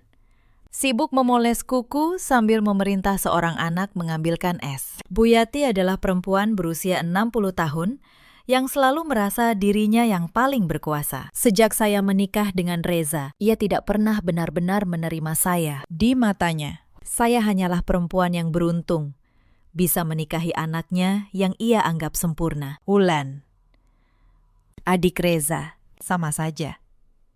Berusia 30 tahun, belum menikah. Dan selalu iri pada apapun yang saya miliki. Bu Yati melihat saya, ia tidak menyapa. Ia hanya melambaikan tangan. Menyuruh saya mendekat seperti memanggil pembantu. Saya mencoba bertanya dengan suara setenang mungkin. Saya tanyakan, sejak kapan rombongan ini datang dan berapa lama mereka berencana menginap? Belum sempat Bu Yati menjawab, Wulan menyambar lebih dulu. Wulan berkata dengan nada tinggi, "Mbak ini bawel sekali. Ini kan keluarga sendiri. Sebagai istri, harusnya Mbak sudah siapkan sambutan, bukan malah menginterogasi tamu." Kalimat itu seperti sembilu. Saya tidak menyangka keramahan saya selama ini dibalas dengan sikap seperti ini. Ketegangan naik ketika Bu Yati mulai mengeluh soal makanan. Bu Yati berkata keras, supaya semua mendengar. 20 saudara kita ini lapar setelah perjalanan jauh. Tapi di meja makan cuma ada telur ceplok dan sisa sayur. Istrimu pelit sekali. Reza, tidak menghargai keluarga. Saya mencoba menjelaskan. Saya katakan, saya baru pulang kerja, belum sempat belanja untuk porsi sebanyak itu. Lagi pula, 20 orang datang tanpa kabar sama sekali. Tapi setiap kata saya dipotong. Para kerabat mulai berbisik. Mereka menunjuk ke arah saya, membicarakan betapa sombongnya orang kota yang tidak mau menjamu saudara dari kampung. Saya berdiri di tengah rumah saya sendiri, dan saya merasa seperti orang asing. Bagas mulai menangis. Ia ketakutan oleh keramaian itu. Saya bergegas menggendongnya, tapi Bu Yati malah membentak. Menyuruh saya menaruh anak itu dan kembali ke dapur. Bu Yati berkata, tamu harus didahulukan. Urusan anak nanti saja. Saya menatapnya. Dada saya panas. Tapi saya menahan diri demi tidak membuat keributan lebih besar di depan Bagas. Lalu Reza pulang. Saya berharap suami saya akan membela saya. Setidaknya bertanya, mengapa rumah kami penuh sesak begini? Harapan itu pupus dalam sekejap. Reza melihat kerumunan keluarganya dan wajahnya justru berseri-seri. Ia menyapa semua orang dengan suara bangga, seolah memamerkan rumahnya. Ketika saya membisikkan bahwa kondisi rumah sudah tidak terkendali dan saya kelelahan, Reza menjawab dengan suara yang sengaja keras. Reza berkata, kamu itu istri seorang calon manajer. Jaga martabatmu. Berhenti mengeluh. Layani keluarga besarku dengan baik. Saya terdiam. Saya merasa tidak lagi mengenal lelaki yang dulu berjanji akan melindungi saya. Di sudut mata, saya melihat Wulan tersenyum penuh kemenangan. Dan Bu Yati mengangguk puas, merasa telah berhasil menundukkan saya di hadapan semua orang. Malam itu, saya menjadi mesin. Mereka memesan macam-macam. Ada yang minta kopi, ada yang minta air hangat untuk mandi, ada yang lancang masuk ke kamar pribadi saya hanya untuk bercermin. Privasi saya hancur dalam sekejap mata. Saya memasak sampai tengah malam. Beras di rumah saya habis. Saya keluar uang belanja saya sendiri. Uang yang seharusnya untuk membeli bahan catering esok hari. Yang paling menyakitkan, tidak ada satupun ucapan terima kasih. Yang ada hanya keluhan. Sayurnya kurang asin, ayamnya kurang banyak. Kasurnya kurang empuk, dan keesokan harinya jumlah mereka justru bertambah. Ternyata Bu Yati tanpa sepengetahuan saya menelpon kerabat-kerabat lain yang belum datang. Ia bilang, di kota ada tempat menginap gratis, makan gratis, semua ditanggung. Sore itu datang lagi 5 orang. Total menjadi 25. Saya menarik Bu Yati ke samping. Saya minta dengan tegas agar tidak lagi mengundang siapapun. Rumah ini tidak muat dan saya tidak sanggup menanggung biayanya. Bu Yati malah meninggikan suara supaya semua mendengar. Bu Yati berkata, "Rumah anakku. Kok kamu yang sok mengatur? Memangnya kamu yang punya rumah ini?" Saya menatapnya di dalam hati. Saya menjawab pertanyaan itu. Ya, saya yang punya. Tapi saat itu saya memilih diam. Belum waktunya. Malam berikutnya, kekacauan makin parah. Beberapa kerabat mabuk kelelahan dan kegirangan, lalu menggeser-geser perabotan. Sebuah vas keramik pemberian almarhum ayah saya pecah berkeping-keping di lantai. Tidak ada yang minta maaf. Salah seorang dari mereka malah berkata, "Cuma vas saja, beli lagi." Vas itu tidak bisa dibeli lagi. Itu satu-satunya kenangan dari ayah saya. Saya memunguti pecahannya satu persatu, menahan air mata. Sementara di belakang saya, mereka kembali tertawa-tawa. Puncaknya, malam itu, Bagas yang sedang demam terbangun dan menangis. Salah satu kerabat yang merasa terganggu tidurnya membentak anak saya. Ia berteriak, "Diamkan anakmu, berisik." Membentak anak saya yang sedang sakit.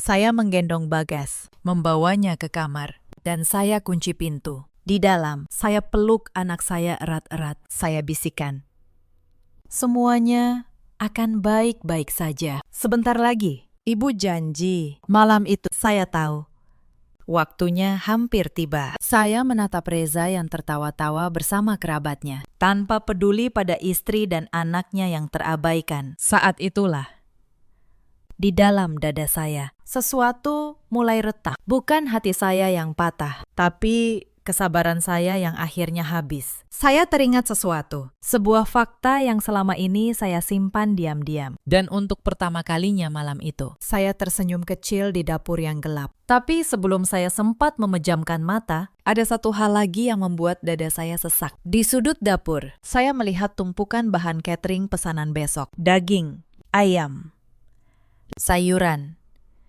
Semua sudah saya siapkan untuk acara seorang klien penting esok pagi, dan tumpukan itu sudah berantakan. Ternyata, para kerabat itu kelaparan tengah malam, lalu mengobrak-abrik dapur saya. Mereka menggoreng ayam pesanan klien saya. Mereka memasak daging yang sudah saya timbang dengan teliti. Bahan senilai hampir 3 juta rupiah. Ludes dalam satu malam. Saya berdiri mematung. Esok pagi, saya harus mengantar pesanan untuk 100 porsi. Dan bahannya kini tinggal setengah. Saya menarik napas dalam-dalam. Saya tidak berteriak. Saya hanya mencatat angka itu dalam kepala saya. 3 juta. Saya tambahkan ke dalam daftar yang terus memanjang. Pagi harinya, kekacauan belum reda, bahkan bertambah parah. 20 orang itu bangun siang, lalu langsung berteriak minta sarapan. Anak-anak mereka kembali berlarian, menumpahkan susu ke sofa. Salah satu kerabat dengan santai menyalakan rokok di ruang tamu.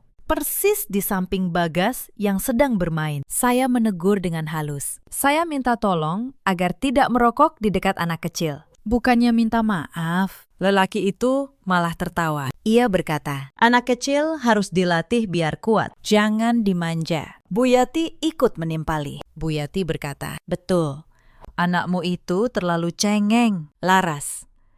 Itu karena ibunya juga manja. Saya menelan kemarahan saya bulat-bulat. Saya ambil Bagas, saya bawa ke kamar. Saya tutup pintu rapat-rapat. Di balik pintu itu, saya mendengar mereka tertawa. Mereka membahas rencana akan tinggal sampai 2 minggu ke depan. Katanya, mumpung di kota, sekalian jalan-jalan. Sekalian numpang hidup gratis. Bahkan, tengah malam pun, saya tidak diberi istirahat. Pukul 2 dini hari, seseorang menggedor pintu kamar saya. Salah satu kerabat minta dibuatkan teh hangat. Katanya tidak bisa tidur. Saya, yang baru saja memejamkan mata setelah seharian bekerja, terpaksa bangun dan ke dapur. Saat saya membuat teh, kerabat lain ikut bangun.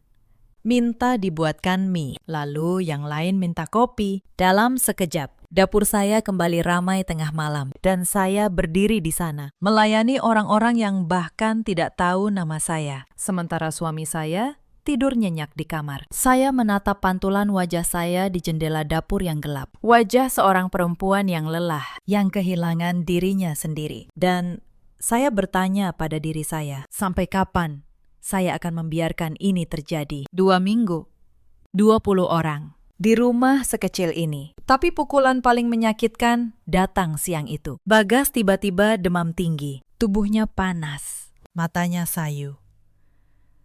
Saya yakin ia kelelahan dan stres oleh keramaian yang tidak henti. Saya hendak membawanya ke dokter, tapi Bu Yati menghalangi. Bu Yati berkata, "Anak demam biasa saja kok ke dokter, buang-buang uang. Lagi pula, siapa yang akan masak untuk tamu kalau kamu pergi?" Saya tidak percaya pada apa yang saya dengar. Anak saya sakit, dan yang ia pikirkan hanyalah perut 20 tamunya. Saya tetap membawa Bagas ke klinik, diam-diam. Sambil menggendongnya keluar lewat pintu belakang. Dokter bilang Bagas hanya butuh istirahat di tempat yang tenang. Tenang, di rumah saya sendiri. Kata itu kini terdengar seperti lelucon. Di ruang tunggu klinik, sambil memeluk Bagas yang lemas, saya menatap anak saya lama-lama. Wajahnya pucat, matanya sayu. Anak sekecil ini harus menanggung akibat dari keserakahan orang dewasa. Dan saat itu, sebuah tekad mengeras di dalam dada saya. Saya tidak akan membiarkan anak saya tumbuh di rumah yang penuh teriakan dan penghinaan, apapun caranya. Belum selesai urusan Bagas, masalah lain menyusul. Sore itu, saya memergoki Wulan sedang membuka lemari pribadi saya di kamar. Tangannya mengobrak-abrik kotak perhiasan saya. Saya bertanya tajam, apa yang sedang ia lakukan? Wulan menjawab enteng, tanpa rasa bersalah. Cuma lihat-lihat, kakak ipar punya emas banyak, ya. Pelit amat, kerabat kelaparan. Tapi emas disimpan sendiri. Saya menutup lemari itu keras-keras. Saya simpan kotak perhiasan itu ke dalam tas saya. Tas yang sejak saat itu tidak pernah saya lepas dari pundak saya. Saya mulai sadar, mereka bukan hanya menumpang. Mereka mulai mengincar apa yang saya miliki. Malam itu, keran air mulai tersendat lagi. Saya membuka laci. Saya tarik buku catatan keuangan saya. Saya hitung. Hanya dalam 1 malam.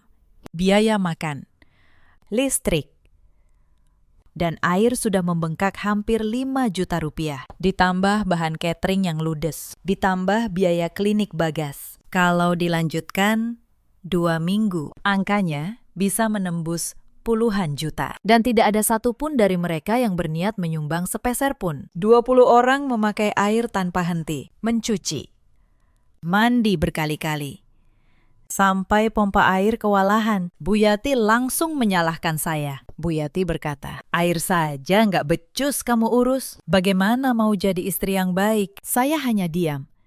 Tapi di dalam kepala saya, sebuah rencana mulai tersusun rapi. Sore harinya, salah satu sepupu Reza meminta saya mencucikan setumpuk pakaian kotor mereka. Bukan 1-2 potong. 1 ember penuh, pakaian 20 orang. Saya menolak dengan sopan. Saya katakan, saya punya pekerjaan. Dan saya bukan pembantu. Mendengar itu, Wulan langsung berdiri. Wajahnya merah. Wulan berteriak, beraninya kamu bilang begitu di depan keluarga besar. Kamu pikir kamu siapa? Cuma istri yang numpang nama suami. Tangannya terangkat. Dan sebelum saya sempat mengelak, telapak tangan Wulan mendarat di pipi saya. Plak. Ruangan seketika hening. Bagas, yang melihat ibunya ditampar, menjerit menangis.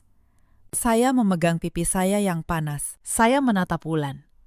Lalu saya menatap Bu Yati, yang sama sekali tidak menegur anaknya. Lalu saya menatap Reza, yang baru saja masuk dan melihat semuanya. Saya menunggu. Saya menunggu suami saya membela saya. Saya menunggu satu kata saja. Tapi Reza hanya menghela napas. Reza berkata, sudahlah, Wulan, kelepasan. Tapi Laras juga. Jangan keras kepala. Cuci saja baju mereka. Beres.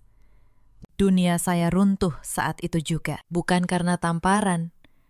Tapi karena lelaki yang saya nikahi memilih membela orang yang menampar saya. Saya tidak menangis. Anehnya, saya tidak menangis. Justru saya merasa sangat tenang. Tenang, seperti permukaan danau sebelum badai. Saya teringat semua tahun yang saya habiskan untuk mengalah. Saya teringat setiap kali saya menelan harga diri saya demi menjaga keutuhan rumah tangga ini. Dan untuk apa? Untuk ditampar di rumah saya sendiri, di depan anak saya, oleh adik ipar saya, sementara suami saya hanya menghela napas. Saya sadar, ada batas untuk segalanya. Dan malam itu, saya telah mencapai batas saya. Malam itu, setelah semua orang tertidur, saya duduk di ruang tamu yang berantakan. Saya buka laptop saya. Saya buka satu folder yang selama ini saya simpan rapat. Begini ceritanya, rumah yang kami tinggali ini. Banyak yang mengira ini milik Reza. Bu Yati pun selalu membanggakan. Ini rumah anakku, si manajer. Padahal tidak. Rumah ini saya beli 5 tahun lalu. Dari tabungan dan bonus saya sendiri. Jauh sebelum usaha catering saya dimulai. Semua sertifikat, semua surat. Atas nama saya. Hitam di atas putih. Reza tahu itu. Tapi ia gengsi mengakuinya di depan keluarganya. Jadi ia biarkan semua orang mengira ini istananya. Begitu juga semua tagihan rumah ini. Listrik, air, internet. Semuanya terdaftar atas nama saya, dibayar otomatis dari rekening saya. Reza tidak pernah tahu kata sandi apapun. Ia hanya menikmati. Selama ini, sang manajer hebat itu hidup di atas pondasi yang saya bangun sendiri. Saya membuka catatan saya, dan saya susun rencana itu seperti menyusun anggaran proyek. Rapi, berurutan, tanpa celah. Saya bukan perempuan yang membalas dengan amarah. Saya membalas dengan perhitungan yang dingin dan tepat. Malam itu, jari saya bergerak pelan di atas keyboard. Saya tidak membalas dengan teriakan. Saya membalas dengan kebenaran. Pertama, saya buka aplikasi bank saya. Saya hentikan semua pembayaran tagihan otomatis. Listrik, air, internet. Mulai hari ini, tidak ada lagi yang dibayar. Kedua, saya telepon penyedia layanan air dan saya jadwalkan penghentian sementara karena dalam catatan resmi, sang pemilik sah sedang bepergian. Ketiga, saya buka brankas kecil di kamar. Saya ambil sertifikat rumah, akta, semua dokumen penting. Saya masukkan ke dalam tas saya. Keempat, saya kemasi pakaian saya dan bagas secukupnya ke dalam satu koper. Saya tidak terburu-buru. Saya melakukan semuanya dengan tenang dan rapi, seperti menutup laporan keuangan di akhir bulan. Sebelum subuh, saya gendong Bagas yang masih tertidur. Saya tatap rumah itu untuk terakhir kalinya. Lalu, saya melangkah keluar menuju mobil saya. Tapi langkah saya hampir tertangkap saat saya membuka pintu depan. Seorang kerabat yang tidur di sofa ruang tamu bergerak. Ia setengah terbangun, menggumam. Bertanya, siapa yang ada di sana? Jantung saya berhenti sesaat. Saya berdiri diam di kegelapan, memeluk Bagas erat-erat, menahan napas. Kalau saya ketahuan sekarang, semua rencana saya bisa gagal. Mereka pasti akan membangunkan Bu Yati, dan drama baru akan pecah. Saya menunggu, detik demi detik. Lalu kerabat itu kembali mendengkur, tertidur lagi. Pelan-pelan, saya melangkah keluar, menutup pintu tanpa suara, dan menyelinap menuju mobil. Di kursi belakang, Bagas bergerak sedikit. Ia bertanya dengan suara mengantuk, "Mau kemana kita?" "Bun," saya tersenyum. Saya jawab, "Kita pulang, Nak." Pulang ke tempat yang tidak ada teriakan. Saya menyetir menembus jalanan kota yang masih sepi. Tujuan saya adalah rumah ibu saya, Bu Sumarni, di kawasan Depok. Rumah yang sederhana, tapi penuh ketenangan. Sepanjang jalan, ponsel saya matikan. Saya tahu, beberapa jam lagi, badai akan pecah di rumah yang saya tinggalkan. Tapi malam itu, untuk pertama kalinya dalam bertahun-tahun, saya bisa bernapas lega. Ibu saya membuka pintu dengan wajah kaget melihat saya datang subuh-subuh bersama cucunya. Tapi ibu tidak banyak bertanya. Ibu hanya memeluk saya erat-erat dan berkata, "Akhirnya kamu pulang, Nak." Di pelukan ibu, untuk pertama kalinya, air mata saya jatuh. Bukan air mata sedih, tapi air mata lega. Pagi itu, ibu memasak untuk saya dan Bagas ikan goreng, sayur asem, sambal terasi. Masakan sederhana yang sudah lama tidak saya nikmati dengan tenang. Untuk pertama kalinya dalam berminggu-minggu, saya bisa makan tanpa harus melayani siapapun, tanpa harus mendengar keluhan, tanpa harus menahan air mata. Bagas makan dengan lahap, demamnya mulai turun. Ia tertawa lagi. Untuk pertama kalinya dalam beberapa hari, melihat anak saya tertawa, saya tahu keputusan saya sudah benar. Apapun yang terjadi nanti, saya tidak akan menyesalinya. Pagi menjelang siang, badai itu pun datang. Di rumah Bintaro, 20 orang terbangun dan dunia mereka mulai runtuh satu persatu. Pertama, listrik padam. Kulkas mati. Makanan di dalamnya mulai membusuk. Kipas angin berhenti di tengah cuaca panas. Anak-anak mulai rewel kepanasan. Kedua, keran air tidak mengeluarkan setetes pun. 20 orang yang biasa mandi seenaknya, kini tidak bisa membersihkan diri. Bau mulai menyebar di seluruh rumah. Ketiga, dan ini yang paling mengejutkan mereka, saya menghilang beserta Bagas, beserta semua dokumen rumah. Bu Yati panik. Ia menelpon Reza, yang sudah berangkat kerja. Reza pulang tergesa-gesa dan menemukan rumahnya dalam keadaan kacau balau, gelap, panas, bau, dan penuh orang yang mulai saling menyalahkan. Reza mencoba menelpon saya. Tidak aktif. Ia mencoba membayar tagihan listrik lewat aplikasinya sendiri. Tapi ia tidak punya akses. Semua atas nama saya. Saat itulah ia mulai sadar. Ia tidak punya apa-apa di rumah ini. Bahkan rumah ini pun bukan miliknya. Para kerabat mulai gelisah. Tanpa listrik dan air. Tanpa makanan. Rumah itu tidak lagi nyaman. Satu persatu mulai mengeluh. Yang tadi datang seperti rombongan memenangkan undian, kini terjebak di dalam rumah yang berubah menjadi tungku panas. Cuaca siang itu terik luar biasa, tanpa kipas, tanpa pendingin. Anak-anak mulai menangis kepanasan. Makanan di kulkas membusuk. Baunya menyebar ke seluruh ruangan. Toilet tidak bisa disiram dalam hitungan jam. Rumah yang tadinya jadi tempat pamer berubah menjadi tempat yang tidak layak huni. Salah satu kerabat mencoba memasak, tapi kompor gas pun habis. Karena selama 2 hari, mereka memasak besar-besaran tanpa henti. Mereka mencari saya. Mereka mencari Reza. Mereka mencari siapapun yang bisa disalahkan. Bu Yati menyalahkan Reza. Reza menyalahkan Wulan. Wulan menyalahkan para kerabat. Dan para kerabat saling menyalahkan satu sama lain. Keluarga besar yang tadinya tampak solid mulai retak hanya dalam hitungan jam. Beberapa kerabat akhirnya memilih pulang lebih dulu dengan wajah masam.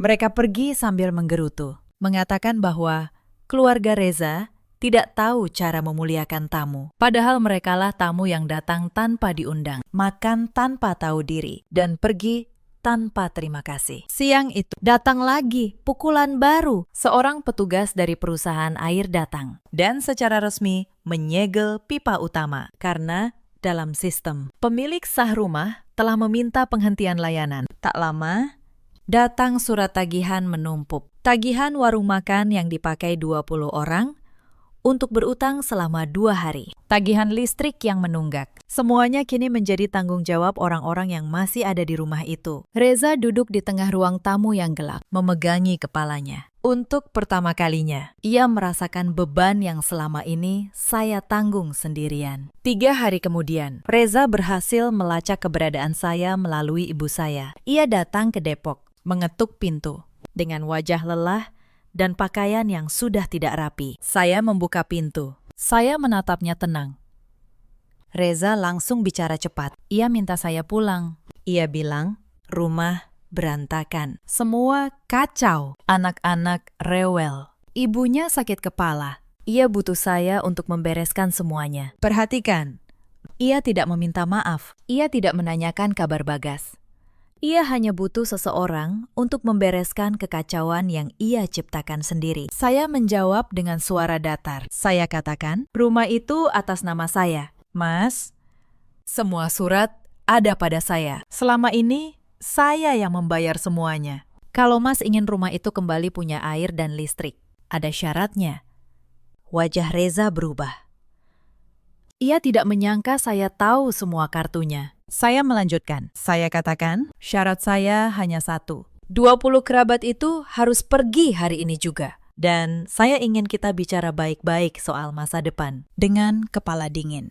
Tanpa ibu dan adiknya ikut campur. Reza terdiam lama. Lalu ia bertanya dengan nada yang akhirnya melunak. Mengapa saya tidak pernah bilang soal rumah dan tagihan? Saya menjawab pelan. Saya katakan, karena saya ingin dicintai sebagai istri, bukan dihargai karena uang saya. Tapi ternyata saya tidak mendapat keduanya. Reza tidak bisa menjawab. Hari itu, dengan berat hati, Reza mengusir 20 kerabatnya pulang. Tentu saja, mereka tidak pergi diam-diam. Mereka mengumpat. Mereka menuduh keluarga Reza tidak tahu cara menjamu tamu. Mereka pergi sambil membawa dendam. Padahal merekalah yang datang tanpa diundang. Tapi saya belum selesai. Saya katakan, kalau ia ingin saya mempertimbangkan apapun, harus ada satu pembicaraan terbuka. Bukan diam-diam. Saya ingin semuanya jelas. Di depan ibunya dan adiknya. Sekali. Untuk selamanya. Reza ragu, tapi ia tahu ia tidak punya pilihan. Hari berikutnya, ia mengumpulkan Bu Yati dan Wulan di ruang tamu rumah Bintaro yang kini sudah kosong dari kerabat. Saya datang, membawa map coklat di tangan saya. Begitu saya masuk, Bu Yati langsung menyerang. Bu Yati berkata sinis, akhirnya pulang juga si menantu durhaka. Pergi tanpa pamit, meninggalkan suami dan keluarga. Mana ada istri begitu? Saya tidak menjawab dengan emosi. Saya hanya membuka map coklat itu. Lalu menaruh isinya satu persatu di atas meja. Lembar pertama, sertifikat rumah. Saya katakan, tenang, rumah yang ibu tempati selama ini. Yang ibu banggakan sebagai rumah anak ibu. Atas nama saya. Saya yang membelinya 5 tahun lalu. Dari uang saya sendiri. Wajah Bu Yati berubah. Mulutnya terbuka. Tapi tidak ada suara. Lembar kedua. Tagihan-tagihan rumah. Saya katakan. Listrik. Air. Internet. Semuanya saya yang bayar. Selama bertahun-tahun. Reza tidak pernah keluar sepeser pun untuk ini. Lembar ketiga, catatan keuangan rumah tangga kami. Saya buka angka demi angka. Berapa yang masuk, berapa yang keluar, siapa yang menanggung. Semuanya saya, hampir seluruhnya saya. Lalu saya keluarkan lembar terakhir. Rincian biaya selama 20 kerabat menginap. Bahan catering yang mereka habiskan. Biaya klinik Bagas yang dilarang Bu Yati. Utang warung yang mereka tinggalkan. Saya bacakan totalnya. Dengan suara jelas. Supaya semua mendengar. Ruangan itu hening. Untuk pertama kalinya, Bu Yati dan Wulan tidak punya kata-kata. Saya menatap mereka satu persatu. Saya katakan, selama ini saya bukan menumpang di rumah ini. Justru kalian yang menumpang di atas kerja keras saya. Dan saya tidak pernah mengungkitnya. Sampai kalian menampar saya di rumah saya sendiri. Wulan mencoba membela diri. Wulan berkata, itu kan cuma hilaf. Lagi pula, kamu yang keras kepala duluan. Saya menatap Wulan tajam. Saya katakan, hilaf. Kamu menampar saya di depan anak saya yang berusia 3 tahun. Dan tidak ada satupun dari kalian yang menegur. Itu bukan hilaf. Itu pilihan. Bu Yati menunduk. Untuk pertama kalinya, ratu yang dulu duduk di kursi utama itu tidak bisa mengangkat dagunya. Saya menutup map saya. Saya katakan, keputusan saya sudah bulat. Saya tidak akan kembali. Rumah ini tetap milik saya. Dan saya izinkan Reza tinggal sementara. Sampai ia menemukan tempat sendiri. Tapi pernikahan kami sudah selesai. Reza mencoba bicara. Reza berkata pelan, Laras, beri aku kesempatan. Aku akan berubah. Saya menggeleng. Saya katakan, Mas, saya sudah memberi kesempatan selama bertahun-tahun. Setiap kali saya mengalah, Mas memilih ibu dan adik Mas. Saat saya pingsan di lantai, Mas menyiram wajah saya dengan air. Kesempatan sudah habis, sama seperti kesabaran saya. Saya berdiri. Saya gendong Bagas. Lalu saya berjalan keluar dari rumah itu dengan kepala tegak. Untuk yang terakhir kalinya, sebagai istri Reza. Setelah rumah kosong, Reza menelpon saya lagi, memohon saya menyalakan kembali listrik dan air. Saya melakukannya, bukan karena saya kasihan pada Reza, tapi karena rumah itu milik saya, dan saya tidak ingin ia rusak. Tapi soal pernikahan, saya sudah mengambil keputusan. Saya tidak kembali ke Bintaro. Saya tetap tinggal di rumah ibu. Sambil menata kembali hidup saya hidupkan lagi usaha catering saya. Kini, dari dapur ibu, pelan-pelan, pesanan berdatangan. Reputasi saya selama bertahun-tahun di dunia jasa boga ternyata tidak kemana-mana. Awalnya, tidak mudah. Saya memulai dari nol, dengan modal seadanya dan tabungan yang tersisa. Saya bangun jam 4 pagi, memasak sendiri, mengemas sendiri, mengantar sendiri. Bagas sering saya titipkan pada ibu saya, yang dengan senang hati merawat cucunya. Tapi setiap kali saya lelah, saya teringat malam saat saya pingsan di lantai dapur, dan suami saya menyiram wajah saya dengan air. Ingatan itu menjadi bahan bakar saya. Saya bersumpah, saya tidak akan pernah lagi bergantung pada lelaki yang menganggap saya hanya mesin. Pesanan pertama yang besar datang dari mantan klien saya, yang ternyata masih mengingat kualitas masakan saya. Lalu datang pesanan kedua, ketiga. Dari mulut ke mulut, nama usaha saya menyebar. Dalam waktu 6 bulan, saya sudah harus merekrut 2 orang karyawan untuk membantu. Saya juga menemui Pak Tono, akuntan lama yang dulu rekan kerja saya. Saya minta bantuannya menata keuangan, dan kalau memang harus, mengurus perceraian dengan adil. Pak Tono membantu saya menyusun semuanya dengan rapi, supaya tidak ada celah bagi Reza atau keluarganya untuk mengganggu. Sementara itu, di Bintaro, kehidupan Reza tidak membaik tanpa saya. Ia harus mengurus semuanya sendiri, membayar tagihan dengan gajinya yang ternyata tidak sebesar yang ia banggakan, memasak sendiri, mencuci sendiri. Ibu Yati dan Wulan yang dulu betah menumpang, kini mulai mengeluh karena rumah tidak lagi terurus seperti saat ada saya. Lalu, karma mulai bekerja, pelan tapi pasti. Di kantor, kinerja Reza menurun drastis. Selama ini, ternyata banyak laporan dan data yang diam-diam saya bantu rapikan di rumah. Karena saya memang ahli di bidang itu. Setiap malam, sambil ia tidur, saya yang merapikan presentasi dan menghitung angka-angka yang esok ia banggakan sebagai hasil kerjanya. Tanpa saya, pekerjaannya berantakan. Atasannya mulai kecewa. Presentasi yang dulu selalu mulus, kini penuh kesalahan. Laporan yang dulu rapi, kini berantakan. Rekan-rekan kerjanya mulai berbisik bahwa selama ini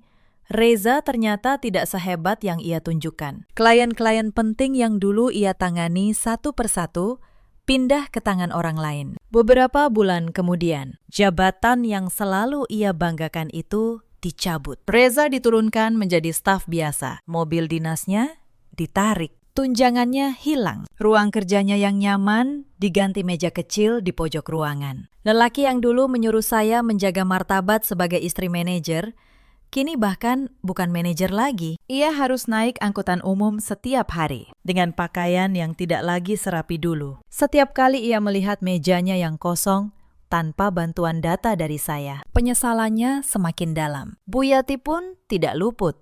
Selama ini ia hidup nyaman dari kiriman uang Reza. Begitu gaji Reza menyusut, kiriman itu berhenti. Untuk menutupi utang, makan 20 kerabat yang menumpuk di warung-warung. Bu Yati terpaksa ikut bekerja. Ia menjadi tukang cuci piring di sebuah rumah makan sederhana. Tangan yang dulu hanya melambai, memerintah orang, kini setiap hari terendam air sabun dan sisa makanan yang dulu ia hina. Setiap pulang kerja, punggungnya sakit, tangannya keriput. Dan ia harus mendengar gerutuan dari Reza yang juga kelelahan. Rumah kecil yang mereka tinggali kini selalu dipenuhi keluhan dan saling menyalahkan. Bu Yati sering termenung di depan pintu. Ia teringat betapa telaten dulu saya merawatnya saat ia sakit. Saya yang memasak bubur untuknya. Saya yang mengantarnya ke dokter. Saya yang menungguinya semalaman. Dan ia membalas semua itu dengan menyebut saya menantu durhaka, menantu pembawa sial. Wulan lebih menderita lagi. Perempuan yang dulu sibuk bersolek, kini wajahnya kusam. Ia juga harus bekerja kasar untuk membantu ibunya. Suatu hari, ia berpapasan dengan teman-teman sosialitanya saat sedang mengangkut tumpukan piring kotor. Ia menunduk, menyembunyikan wajahnya. Malu setengah mati. Teman-temannya yang dulu ia ajak pamer, kini menjauhinya. Tidak ada lagi yang mau bergaul dengan perempuan yang menjadi tukang cuci piring. Wulan akhirnya mengerti, kecantikan dan gaya hidup mewah tidak ada artinya tanpa kerendahan hati. Tapi ia mengerti terlambat. Yang paling menyakitkan bagi mereka, 20 kerabat yang dulu mereka jamu, kini berbalik memusuhi. Mereka menuduh keluarga Reza membawa sial, karena setelah pulang dari rumah itu, banyak dari mereka justru jatuh dalam kesulitan ekonomi. Beberapa kehilangan pekerjaan karena terlalu lama bolos untuk bersenang-senang di kota. Sebagian lagi terjerat utang karena gaya hidup boros selama liburan. Persaudaraan yang dulu dibanggakan, kini berubah menjadi permusuhan yang pahit. Satu persatu dari mereka mendapatkan batunya. Mereka belajar dengan cara yang keras, bahwa bertamu tanpa izin dan menghina tuan rumah hanya akan menutup pintu rezeki mereka sendiri. Sementara di seberang kota, hidup saya justru mekar. Usaha catering saya berkembang pesat. Dari dapur kecil ibu, kini saya punya ruko sendiri, beberapa karyawan, dan pesanan dari gedung-gedung perkantoran di Sudirman. Saya membuka lapangan kerja bagi banyak orang. Nama saya Larasati. Mulai dikenal sebagai pemilik usaha boga yang andal. Saya juga mulai melayani acara-acara besar, pernikahan, ulang tahun, acara kantor, seminar.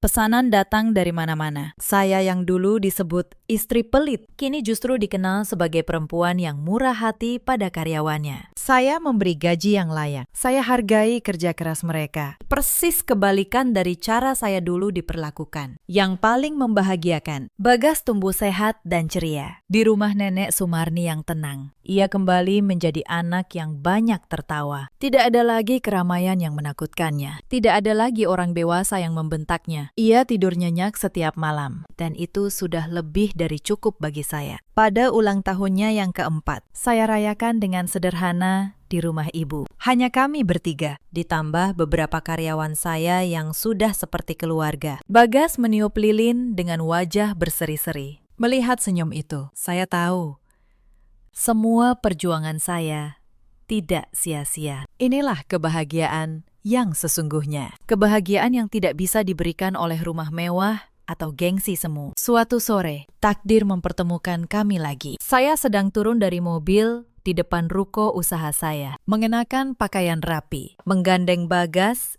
yang sudah tumbuh sehat dan ceria. Dari seberang jalan, Buyati dan Wulan kebetulan lewat, pulang dari tempat kerja mereka. Mereka membeku melihat saya. Buyati menatap saya dengan mata berkaca-kaca. Ia melihat antrean panjang orang-orang yang ingin bekerja sama dengan usaha saya. Ia teringat.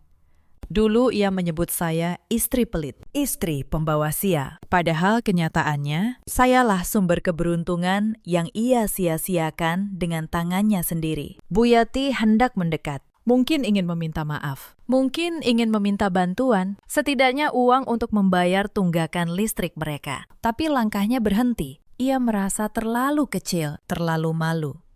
Ia teringat. Dulu ia duduk di kursi utama rumah saya, memerintah saya seperti pembantu. Kini, ia berdiri di trotoar dengan pakaian kerja yang lusuh, menatap mantan menantunya yang turun dari mobil mewah. Dunia telah berputar, dan ia berada di sisi yang salah. Wulan hanya bisa bersembunyi di balik tiang, tidak berani menampakkan wajahnya yang kini kusam. Di hadapan kakak ipar yang dulu ia tampar. Tangan yang dulu mendarat di pipi saya, kini kasar dan keriput karena mencuci piring setiap hari. Ia menunduk. Berharap saya tidak melihatnya. Saya melihat mereka. Saya tidak marah. Saya juga tidak senang melihat penderitaan mereka. Saya hanya menggandeng Bagas erat-erat, lalu masuk ke dalam ruko. Saya tidak punya lagi tempat untuk dendam di dalam hati saya. Dendam hanya akan meracuni hidup saya. Dan saya memilih hidup yang tenang. Tentang Reza. Setelah proses persidangan yang panjang, perceraian kami resmi. Saya mengambil hak asuh Bagas dan Reza tidak melawan karena ia tahu ia tidak punya apa-apa lagi untuk diperjuangkan. Di ruang sidang terakhir, Reza menatap saya dengan mata yang penuh penyesalan. Ia mencoba bicara, tapi saya hanya tersenyum tipis dan berlalu. Tidak ada lagi yang perlu dikatakan. Semua sudah terlambat. Lelaki yang dulu menyiram wajah saya dengan air, kini hanya bisa menatap punggung saya yang menjauh. Reza kini tinggal di rumah kecil bersama Bu Yati dan Wulan. Hampir seluruh gajinya yang menyusut habis untuk mencicil utang yang ditinggalkan rombongan kerabatnya. Ia mencuci baju sendiri, memasak mie instan sendiri, dan setiap malam mendengar keluhan ibunya yang menyesali masa tua. Rumah yang dulu penuh tawa, kini hanya berisi keheningan dan penyesalan. Ketiganya kini hidup dalam kesederhanaan yang sangat kontras dengan kesombongan mereka di masa lalu. Bu Yati akhirnya menyadari bahwa kebahagiaan seorang ibu tidak didapat dengan menindas menantu, melainkan dengan menjaga keharmonisan keluarga. Tapi kesadaran itu datang ketika semuanya sudah hancur. Suatu hari, Reza tidak sengaja melihat Bagas bermain di sebuah taman. Anak itu tumbuh cerdas, sopan, dan bahagia di bawah asuhan saya dan Nenek Sumarni. Reza hanya bisa menatap dari kejauhan. Ia tidak berani mendekat. Ia merasa tidak lagi pantas berada di lingkaran hidup kami. Ia melihat bagaimana Bagas tertawa lepas. Bagaimana anak itu memeluk saya dengan penuh kasih sayang. Ia melihat anak yang ia abaikan kini tumbuh di lingkungan yang penuh cinta. Dan ia sadar ia telah kehilangan kesempatan untuk menjadi ayah yang baik. Sebuah kesempatan yang tidak akan pernah kembali. Pemandangan itu menjadi tamparan terakhir baginya. Ia menyadari ia telah menghancurkan istananya sendiri demi memuaskan keserakahan ibu dan adiknya. Ia menangis dalam diam, dan ia mengerti. Melihat orang yang dulu ia sakiti, kini jauh lebih bahagia, adalah pembalasan paling pedih yang pernah ia rasakan. Cerita ini mengajarkan banyak hal kepada kita. Jangan pernah menukar pasangan yang tulus demi gengsi di hadapan keluarga. Dan jangan pernah mengira kesabaran seseorang itu tidak ada batasnya. Ada banyak perempuan di luar sana yang seperti saya dulu, bekerja keras, menanggung semuanya sendiri, tapi tetap dianggap tidak berharga di rumahnya sendiri. Kepada kalian, saya ingin berkata, kesabaran bukan berarti membiarkan diri diinjak selamanya. Ada juga banyak suami di luar sana seperti Reza, lelaki yang lebih takut pada gunjingan keluarga daripada peduli pada air mata istrinya. Mereka baru sadar arti seorang istri ketika istri itu sudah pergi. Ada pula para ibu mertua seperti Bu Yati yang mengira menundukkan menantu adalah bentuk kekuasaan, padahal itu adalah cara tercepat menghancurkan rumah tangga anaknya sendiri. Mereka baru mengerti ketika anak dan cucu mereka sudah pergi dan yang tersisa hanyalah rumah yang sepi dan penyesalan yang panjang. Hari ini saya menutup hari dengan memeluk Bagas di ruang tamu rumah kami yang baru. Rumah yang selalu harum dan tenang. Tidak ada lagi teriakan. Tidak ada lagi penghinaan. Saya telah melewati badai dan keluar sebagai pemenang. Bukan karena saya membalas, tapi karena saya memilih pergi dan membangun kembali harga diri saya. Kisah saya akhirnya menyebar di lingkungan tempat tinggal kami. Para tetangga, para ibu muda, banyak yang datang bercerita. Ternyata di luar sana banyak perempuan yang mengalami hal serupa. Diam-diam menanggung, diam-diam terluka, takut untuk pergi. Saya menjadi pengingat bagi mereka bahwa harga diri seorang perempuan tidak boleh ditukar dengan apapun. Dalam hidup, kita selalu punya pilihan. Kita bisa memilih untuk terus bertahan dalam luka, atau memilih untuk berdiri dan berjalan menuju ketenangan. Saya memilih yang kedua, dan itu adalah keputusan terbaik dalam hidup saya. Bagaimana dengan kalian? Seandainya kalian berada di posisi saya, apa yang akan kalian lakukan? Ceritakan kisah kalian di kolom komentar. Terima kasih sudah menemani sampai akhir cerita ini. Sampai jumpa di kisah berikutnya.